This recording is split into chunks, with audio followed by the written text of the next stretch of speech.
Hello, Palo Alto. Today is Friday, October 16th, 2020, and InFocus starts right now. Embarcadero Road. Walk sign is on the crossing.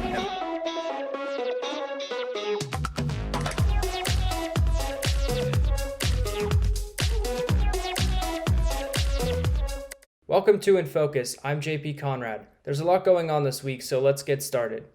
While Palo Alto's COVID-19 positivity rate has remained relatively stable compared to the county rate, our neighbors to the east have had a slightly different story.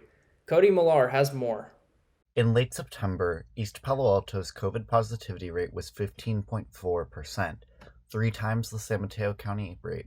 And while this is extremely concerning, East Palo Alto City Council candidate Antonio Lopez assures that there are many factors that are not in the general public's forefront of thought when it goes into what makes up that rate. We've had the perfect storm for COVID. I think when you understand that you have a community that, first of all, are by and large the essential workers of the peninsula, right?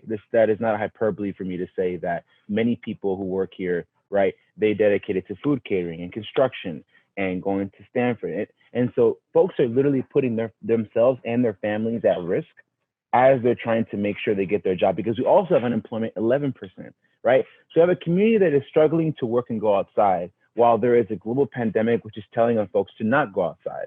Compound that with the fires that happened a couple weeks ago, where folks were literally almost cooking in their homes because we have a situation where people don't have AC. We talk about a digital divide. We also have an AC and AC and air purifier divide. And on top of concerns of COVID, many residents are fearful that they will lose their homes as rent prices skyrocket. East Palo Altans have had a slight reprise in a moratorium which blocks any evictions for unpaid rent until February 1st of 2021. But with shelter-in-place orders in effect longer than anticipated, the ability for residents to earn enough money to pay the owed rent is slowly lowering. Folks are fearful. Folks are worried if they're going to be able to make it next month. That is very common in East Palo Alto, where folks up and leave all of a sudden. They don't announce it. And of course, for our tenants, what makes that so difficult is the fact that because of the Costa-Hawks Act, all those homes that were at market rate, were at rent control, let's say it was $2,400 when they first moved in, are now back at market rate. So now the next folks that are trying to move in, it makes one more unit harder to actually afford to live here. So COVID has certainly been a devastating pandemic, but it is so because of the structural weaknesses that we've had as a community for, quite frankly, decades. In order for residents, many of whom who've lost their jobs due to COVID, to pay rent, the positivity rate needs to lower to meet the requirements set by Governor Newsom's Blueprint for a Safer Economy. One of the first steps in that is increased testing. Lisa Gaucher, one of East Palo Alto City Council members, talks about the importance of accessibility in testing. I think Project Baseline is providing a lot of the different areas. Case in point, the other night I was out and there was testing that was being done between 7 and 10 p.m. at night. So to really be able to address those essential workers that are probably working during the day and couldn't really be there to do the testing during the day. In addition, they're moving the testing around to meet the community's needs. So it's not just in one location, moving it to the west side where it's needed so that people who don't have vehicles and can walk to go get that testing, it's done. But I think it's really important and critical to move it around for different times to try to meet the entire community's needs. But despite testing, it is all for nothing if social distancing is not followed. Palo Alto High School senior Eli Salinas talks about his observations of social distancing in his neighborhood of East Palo Alto. But even then, just like on the streets, I sometimes just see people walking around without a mask when they're with a group, like whether it just be them biking around or something. I see a lot of people without masks. And then like I was touching on the subject before, like with the stores over here, everyone's wearing a mask, but like it seems like the stores sometimes get a little overpopulated with how many people are actually in the store. East Palo Alto is geographically isolated between the Bay and Highway 101, but this does not mean it's isolated from San Mateo County support. But in a community that has a high proportion of technologically challenged residents, Lopez criticizes the lack of accessibility in county aid programs. I think San Mateo County has stepped up than in recent months or years in terms of its relationship with East Palo Alto, and I'm happy to see that.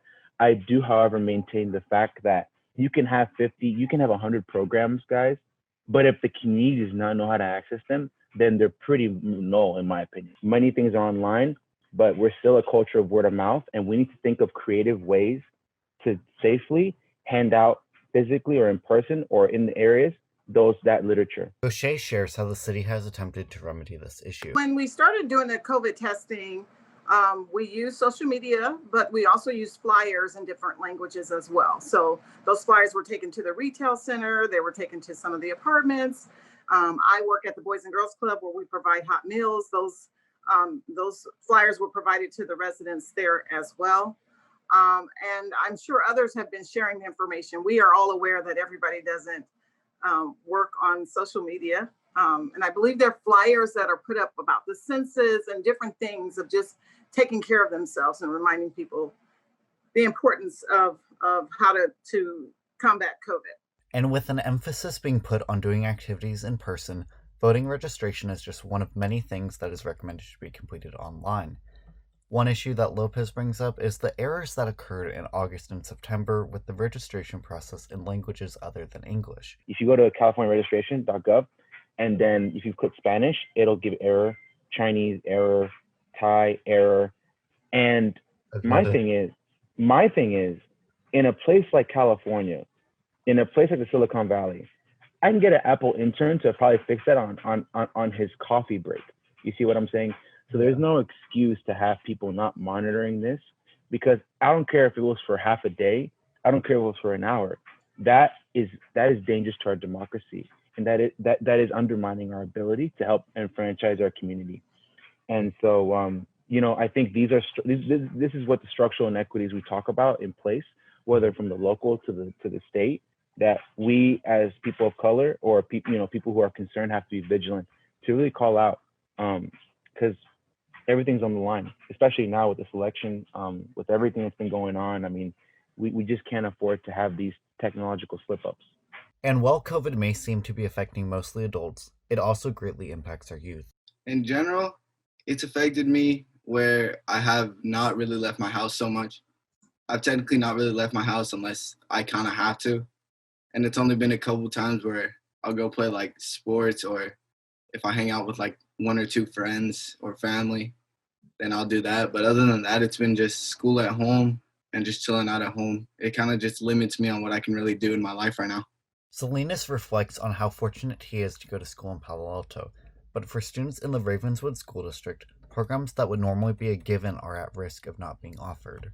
I met a young woman. Her name is a Salvadoran woman. Her name is Irene, and she said her son Jairo is partially deaf, and the school told her that he will not be able to go back to school until August of next year, right? Because the virtual learning is not accommodating him. You see what I'm saying? And so I'm trying to work with her to figure out how we can connect it to resources.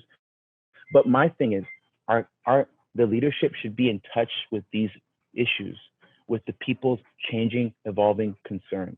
And there are not many solutions that are possible with online learning. In a conversation with Lopez, COVID was the nail in the coffin for the Ravenswood School District after both Willow Oaks and Brentwood shut down earlier this year due to declining enrollment and budget cuts.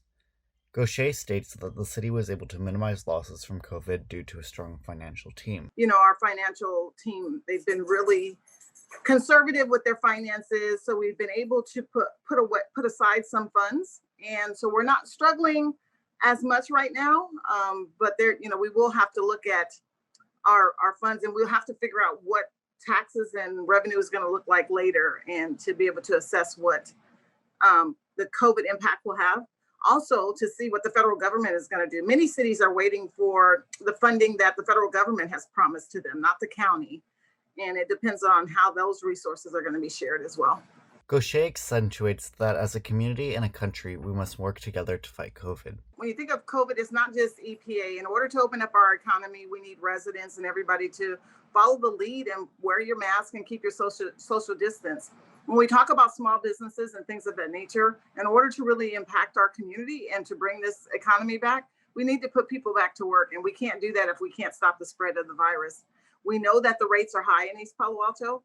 We continue to remind people to wear their mask and keep their social distance. And if you're not feeling well, please stay at home. So that is the message I would tell anybody. Let's knock this out so that we can get back to normal and put our family members and residents back to work. For InFocus, I'm Cody Millar. Well, that does it for today's show. Be sure to check out our website, subscribe to our YouTube channel to watch previous content, follow us on Instagram to engage with our content, and Twitter for updates and breaking news. Until next time, I'm JP Conrad, and this has been In Focus.